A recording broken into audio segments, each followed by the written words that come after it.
Hello and welcome back to the SecurityMetrics Podcast. My name is Jen Stone. I'm one of the principal security analysts here at SecurityMetrics, and our guest today is also a principal security analyst. Michael Simpson, will you please reintroduce yourself to people? I know you've been on before, but maybe some people haven't met you yet. Yeah, I've been a principal security analyst at SecurityMetrics now, I think going on 13, 14 years. I lead our enterprise audit team, which handles all of our large enterprise, government, higher ed assessments, and been doing it for a long time and love it. Thank you for joining me. Our topic today, and the reason I wanted to talk to you is a lot of people want to know about the different SAQ types, and I couldn't think of anybody that I knew that knew them better than you did. So let's jump into it. First of all, maybe define what is an SAQ? Yeah, so the full PCI standard can be a heavy lift, and even just reading through the standard for someone who's new to PCI, new to these security requirements, it can feel a little overwhelming. And for small merchants that have very simple environments, they don't need the full standard. So what the council's done is they've created the self-assessment questionnaires, or the SAQs, that are designed for specific simple payment environments. So if you're a simple e-commerce merchant and you've outsourced all payment collection and processing to a PCI compliant third-party provider, you've got a partner that is PCI compliant themselves, and they're the ones that's collecting and processing that data for you.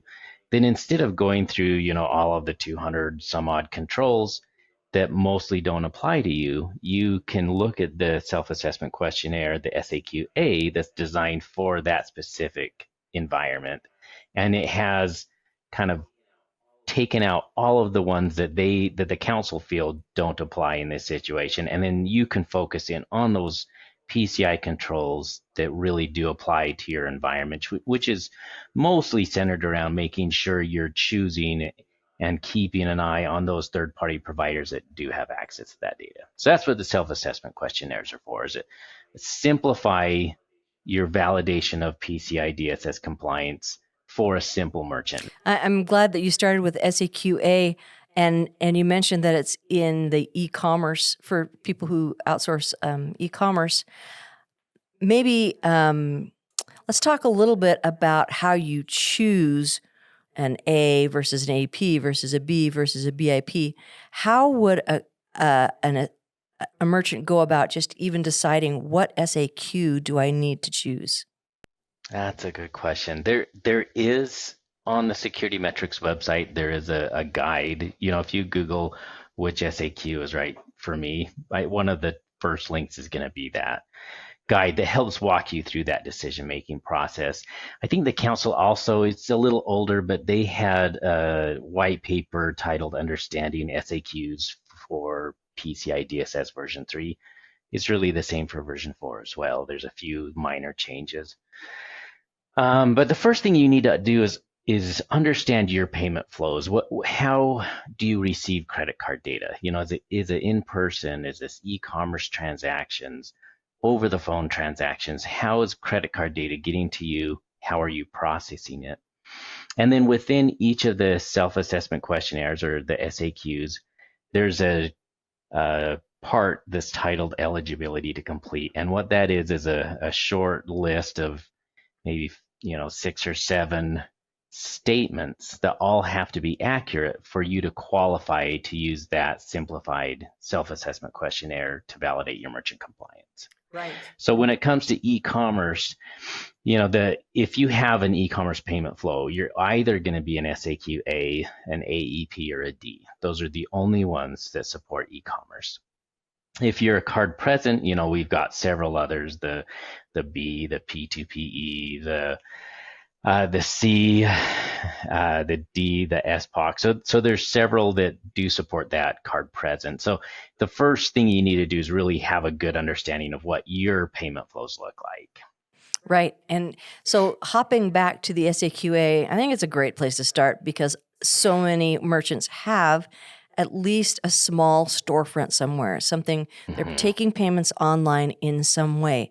And a lot of them are doing it through things like Shopify, Squarespace, Etsy, right? These are a lot of third parties. So basically what you were saying was if you have third parties managing basically the code on your page and the how that payment acceptance drops in there, those details, then you could qualify to be an SAQA. Yeah, so between if you have e-commerce, like I mentioned before, you're either going to be an A, an AEP, or a D. If your website ever touches credit card data, you're a D. Yeah. So if you're capturing it and then sending it on to the payment provider, even if you don't store it, if you're just pulling it in memory and sending it forward, you're going to be an SAQ D. If your website is the one telling my browser or your customer's browser, hey, when you hit the submit button here, I want you to take these elements, including the credit card, and send it to my payment processor and not to me. So if it's your web browser doing that, and usually we see like JavaScript being used for that type of control. If that's how your website is set up, then you're going to be an SAQ A-EP, which is a little simpler than the SAQ D. If, however, the whole website's fully hosted by a third party, or you have your own website where people are selecting the goods or services they want to buy, and then when they come to payment, you're either redirecting them to another website. So the URL up at the top of the browser changes out to some third-party payment gateway, and then they make the payment get redirected back. If you use that to get payment data, or if you're using a third-party iframe, which is a small piece of code that's like a website within a website, then you qualify for that simplest form, the SAQA. So those are the three e-commerce ones, and kind of how to figure out which one fits you. I've seen sometimes organizations that they want a little more control over what's happening on their webpage. They want to take on the work of developing it. And instead of having it fully hosted by someone else, they take on that hosting themselves and then are kind of shocked because the jump from A to AEP is pretty hefty. It is. Just off the top of your head, what are some of the elements that you would have to put security controls on for an AEP that you don't have to in A? So for the AEP, I mean, you're looking at penetration testing, which we won't have in the SAQA. You're looking at file integrity monitoring, which again is not in the SAQA. Antivirus, anti-malware protections, quite a few requirements that, or even internal vulnerability scanning. Yeah. So good security requirements that SAQA merchants probably should be doing anyway, but they're not required for compliance to do it if they qualify for the SAQA. If you're an SAQ A-EP and you have that additional control, there's additional requirements that get put in place to make sure that you really have that locked down. Right. And it's a good thing to know exactly how much you're doing, because if you don't realize how much you're actually responsible for, it's possible that maybe you're not securing things the way you need to. Yeah, well, and even in the SAQ A space, so even if you do qualify for the SAQ A, there's almost two separate pathways within the SAQ A. And that's if you do a full redirect out to a third party, then the two new requirements that came with PCI version 4, requirement 643 and requirement 1161, that focus on having a process for approving any scripts running on your site, and then also having a process and technology in place to make sure that those scripts aren't altered or changed without your knowledge. Those can be kind of a hefty lift themselves, just those two requirements. So if you're an SAQA and you're using an iframe because you like the look and feel of the iframe, you have a little more control than sending people out to, redirecting them out to another party. That control and that look and feel benefit does come with those two new additional security requirements. So it is kind of a give and take, deciding how much control you want, but also, the more control that you have over that shopping experience, the more requirements that come into play to make sure that you are securing that shopping experience. Right. And it makes sense because the more control you have, the more potential you have to be able to affect the security of cardholder data. Mm-hmm. So moving on to the Bs, the B and the BIP. Can you just give a little bit of an overview of what the B is? Yeah, so the SAQ B, I think this is going to be an SAQ that's used less and less often. The SAQ B, this is for a environment where all credit card data is processed on a payment terminal that's connected to an analog phone line. So maybe you want to start taking payments at your company. You talk to your bank and they give you this device that you bring back and plug into your phone line. And when you swipe the card or tap the card, it actually dials up and connects with the payment processor and sends all that data over that phone line. Right. So the downside of that type of a connection is just the speed. It takes a while to establish those connections and to send the data across the old analog phone line. The benefit of that is all of those security controls in the standard that deal with network security and firewalls, they don't apply because there's no network in place. Right. So the SAQB is a fairly simple assessment. It's mostly making sure you're training your staff and making sure that you're inspecting your terminals and doing what you can to prevent skimming devices being put on your terminals. Right. So fairly simple requirements for a fairly simple environment. But as we have more and more companies getting rid of all of their analog lines, we're going to see fewer companies that can meet that eligibility criteria. Right. Which brings us to the SAQ BIP in a very similar environment where we have a terminal usually provided by your bank or your merchant acquirer. But instead of being connected to an analog phone line, you're connecting it to an IP network. But with that additional speed that comes with the IP network, there are some security requirements that also come along with that. We need to have a PTS approved device, and that's usually, it's something that your bank will usually give you, a PTS approved device. But that needs to be or should be, on a segmented network where there's no other communication with other devices on that network. Right. So a few additional requirements to kind of secure that network space. Yeah, and so again, the BIP, you start bringing in networks, which of course, the word the IP infers all of that. Suddenly, networks are in scope, and of course, when you bring a network in scope, there are a lot of security controls there that just didn't apply in the B world where you're going analog. And so that can be a heavier lift going from the B to the BIP. And it's something I think merchants need to consider if they're getting rid of their analog lines and they're saying, well, we'll just go and plug it into our network. It's maybe not as simple as that. Yeah, because if they simply do that, then not only will they not be able to check off the correct eligibility criteria in the BIP, because one of the eligibility criteria is the fact that this is on a segmented network, not connected to any other device. So we have some issues with scoping, but then it also, like you said, it brings that network segment that they plug it into scope. So if there's any other devices on there, those devices are also in scope.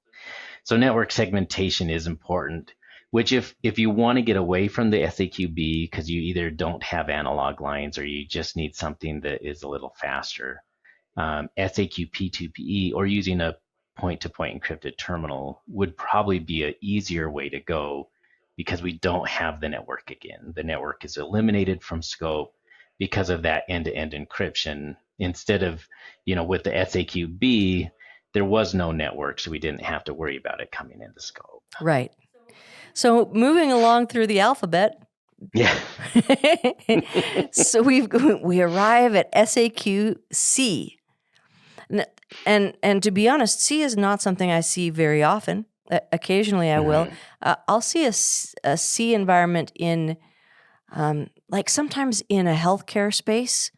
I'll see the C. But can you Yeah. describe the SAQ C to us a little bit? The SAQ C used to be something I saw more often. Like small restaurants, they would usually be SAQ Cs. An SAQ C, a typical SAQ C environment, we may have, 2 or 3 registers that's on the same network, and there might be like a backend point of sale server, in the back office. So one location, a few systems on this PCI network. That is what an SAQ C is really designed to handle. The the SAQC, there's a really slippery edge. It's easy to fall off the SAQC if you have multiple locations. So let's say this one restaurant becomes very popular, and now you have 3 or 4 locations. If those 4 locations are all interconnected, those networks are interconnected, then we now no longer qualify for the SAQC because one of the eligibility criteria would not be met. It needs to be, a single location environment. So a lot of SAQCs either end up being SAQ Ds because they get a little more complicated, or if you have a point of sale environment, like I just explained, and you decide to store credit card data locally, either, maybe you're doing a store and forward for if network goes down, or maybe you want to store it to be able to do recurring purchases. Any type of electronic storage of credit card data would also slip you into that SAQD from the SAQC. And then the other reason why I think we're seeing fewer SAQCs is a lot of merchants that were SAQCs have been implementing point-to-point encrypted payment terminals where they can qualify for the SAQ P2PE and bring their network out of scope for PCI compliance. Right. We should probably talk about the P2PE because it's my favorite. It is. It's a good one. So people, if they're making payments in person, we love to see the P2PE, and maybe you can go over a little bit why. Yeah, so the SAQ P2PE really relies on very strong data encryption that has been already assessed. So we have these listed P2PE solution providers, and the list is on the PCI Standards Council website. But those providers go through their own assessment. So they have assessors looking at, what type of encryption they're using, the strength of that encryption algorithm, how they manage the key injections, how the, encryption keys get injected on those terminals. So because the data, like if you make a payment on one of these P2PE terminals, the terminal is going to strongly encrypt your data before it ever leaves the terminal. So even if that terminal is connected then to a point of sale workstation, and that workstation was riddled with viruses, no one would be able to get the data, or they would be able to get the encrypted data, but by the time they could decrypt it, it would be long past when it was actually valid data. Right. So that end-to-end encryption that's provided, or the point-to-point encryption provided by these P2PE solutions, allow us to remove that network from scope, and it really simplifies what the merchants have to do. And it's really, again, back to training your staff and making sure you have good physical security controls around the terminal so that people can't put skimmers or other devices on the terminal that could put that data at risk. Right. And so sometimes people are a little cautious about putting in P2PE because of costs. They're used to maybe, hey, we've been SAQ B and it's relatively inexpensive, and now you want me to pay this money for SAQ P2PE. I still think it's a good idea. How about you? Yeah, if you need something faster than what the SAQ B supports, or very easily merchants grow out of where SAQ B makes any sense. If you look at the cost of maintaining like SAQ BIP or SAQ C compliance, if you have networks that are in scope, having the right people there monitoring your network, securing your network infrastructure, you can easily outspend the additional cost that you would have to pay for one of these point-to-point encrypted solutions. So when it comes to, the cost of the terminal and the processing fee, it may be slightly higher for P2PE, but if you can reduce drastically your compliance costs, then for a lot of people, it makes good sense to do that. I agree. And then we don't even sell the P2PE. I'm just saying. We don't. Yeah. It actually, We spend less time assessing environments that are P2P, but I still try to get people to implement it because it's better for them, not only from the compliance cost perspective, Yeah. but from a risk perspective as well. Yes, exactly. Yeah, I really like it for that. I kind of breezed right past the CVT because it's kind of its own creature, even though it has C in the name. It is. It's different from the C. Can you talk about the Yeah, CVT? it's got some similarities where usually in SAQ C we do have workstations in scope. But unlike the SAQ C, the CVT, we don't have any card readers.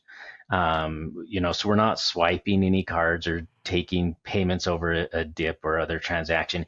Usually when I see a CVT, it supports like you're receiving credit card data through the mail or over the phone, but you have a staff member that's on a workstation that's connected to someone's virtual terminal. That's where the VT comes for in CVT. So there's a website they're going to, and this website is all designed for them to enter the credit card number, expiration date, amount. They hit process, and and that third party is processing the payment. Right. So in a CVT environment, again, that workstation that they're using to enter the data, that's going to be in scope, as is the network it's connected to. So this is another environment where we have a segmented network environment. We want that CVT workstation on an isolated network segment, and it's only going to this website to process payments. So a CVT environment, this is where I often see problems with CVTs. This shouldn't be, Jan's office workstation that she does all of her emails and watches the little cat videos, or Tom's workstation where he's watching his videos about whatever, and doing emails and everything. Those are more risky environments. This should be a dedicated workstation. All you're doing is processing payments, and it's just going to this virtual terminal workstation or website to enter the payment data. Yeah. So sometimes I get asked, okay, I have e-commerce and a BIP device. Can I just fill out the BIP SAQ? Because doesn't A roll up into B and B roll up into C? So for that roll up, it wouldn't, because if you look at the SAQ C or the B, the BIP, the CVT, it's specifically on those SAQs. It'll say this is not intended for e-commerce use. So you cannot roll into one of these non-e-commerce SAQs. If you have, so typically when I see someone have both a card present environment and an e-commerce environment, if they want to assess their e-commerce, let's say their e-commerce qualifies for the SAQ A and their card present is maybe an SAQ BIP, they will be rolling into an SAQ D, because that is the only one that will support both e-commerce and another one. But they'll want to talk to their acquiring bank, because their acquiring bank, sometimes they will accept multiple SAQs. So maybe instead of rolling those into one SAQ, you can say, hey, can I give you an SAQ A for my e-commerce environment, an SAQ P2PE or BIP for my card present environment? And a lot of acquiring banks are okay with that, assessing each payment channel separately. But if they do want those combined, you're going to be combining to an SAQ D. All right. So a lot of people are familiar with these different SAQs we've already discussed, but then we come to this new one, which is the SPoC or the SPoC. Can you speak to that just a little bit? What is that? It's my favoritely named SAQ that I think most people will never use. But there are some. I have seen it, and I think as we get more SPoC validated solutions, we'll see more. But what this is if there are some solutions very similar to the SAQ P2PE, there's this SPoC assessment where SPoC providers, this is usually using some type of mobile device to accept payment data. If you are using devices that have been validated under the SPoC assessment, so you go to the PCI Council's website, you see that your solution is a listed SPoC solution, then again, someone's already reviewed all of the security and the encryption that's involved in that type of an environment. So that really takes a lot of the burden off of PCI compliance when you, as a merchant, are going through your own validation. You don't have to validate that mobile device that you're using is strongly encrypting the data because someone else already did that for you. You don't have to worry about the transmission between that device and another device because that's included in that listed solutions assessment already. So the SPoC, I haven't seen a lot because there's only, if I remember, there's like 4 or 5 listed solutions right now on the council's website. If we end up getting more SPoC validated solutions, it will be one that's more common. It's something that we saw when the SAQ P2PE first came out. There was only a handful of P2PE solution providers out there. There's like FreedomPay and Bluefin, maybe a couple of others. But now that list has grown, and as that list has grown and there's more options available that fit into more merchant environments, we see more SAQ P2PE merchants out there.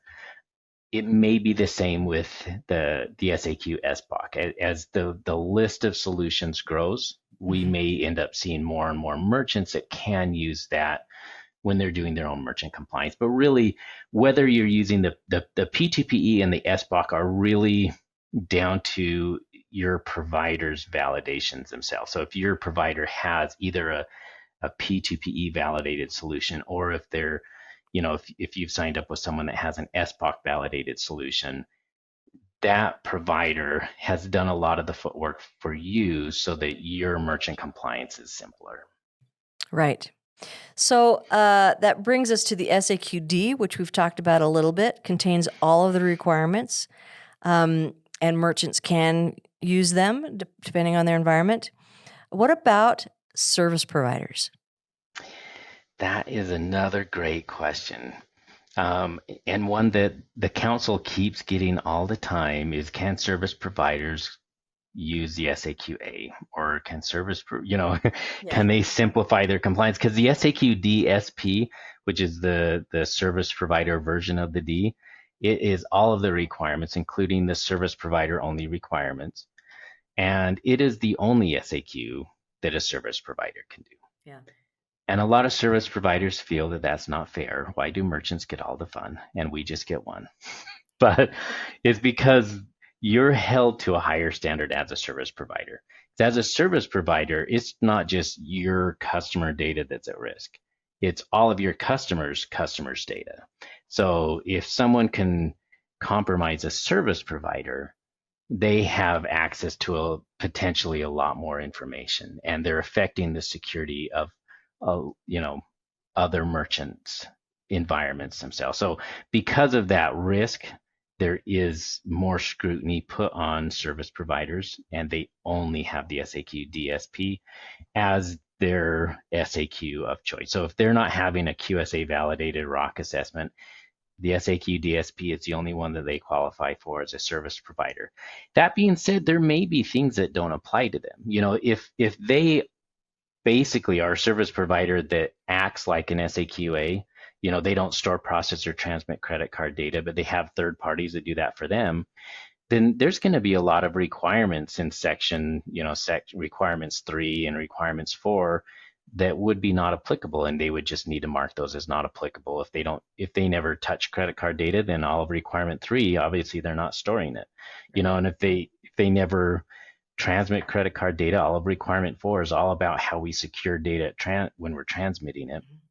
So service providers can still have a fairly simplified assessment if they are a simple service provider, but the form that they need to use is the SAQ DSP. Right. And then for any merchant environment that doesn't fit any of the other alphabets of SAQs, if you're reading through the eligibility criteria and you're like, oh, we got that one, we don't meet that one. If you don't fit into the A, the AEP, all of these alphabet soups of SAQs, the D is the one that you end up in. Right. So last question, really, and it's called a self-assessment questionnaire, right? Yes. But sometimes you get a third party helping you, like a QSA will help an organization. Why? What happens? What's going on there? Yeah, so this deals a lot with the brands themselves. So like Visa and MasterCard, they get to make the rule. Visa or MasterCard, Discover. I don't want to keep anyone out. American Express, but they make the rules on how their merchants can validate their compliance and at what level they can self-validate and at what level they need assistance in their validation. For typically where we see validated self-assessment, so a merchant doing an SAQ, but they're having a QSA sign off on that, that's usually our level 2 merchants. So if you make it to a level 2 merchant, usually your acquiring bank is going to ask at least for a validated SAQ. So you can still fill out the SAQ. It's going to probably cost less because your assessor doesn't have to write out for every control, this is who I talked to, this is what I looked at. You know, they're still doing that work, assessing, verifying that when we click the in place checkbox, you know, we know that's in place because we did the correct testing for it, but we don't have to write it all out. So it's a little more cost effective for merchants to do a validated self-assessment questionnaire if that's allowed, like for level 2 merchants. Once you hit a level 1 merchant, usually your acquiring bank is going to want to have a ROC, QSA performed ROC assessment. And then we get to do all the exciting writing. We get to do a lot of writing, and you end up with this beautiful, very long report that you can read whenever you're having a hard time sleeping. Well, thank you so much. That was a really clear explanation of the SAQs, and I appreciate you joining me today. My pleasure. Thanks, Jen. All right. Bye-bye. Thanks for watching. To watch more episodes of SecurityMetrics Podcast, click on the box on the left. If you prefer to listen to this podcast, it's available on all your favorite podcast platforms. See you on the slopes.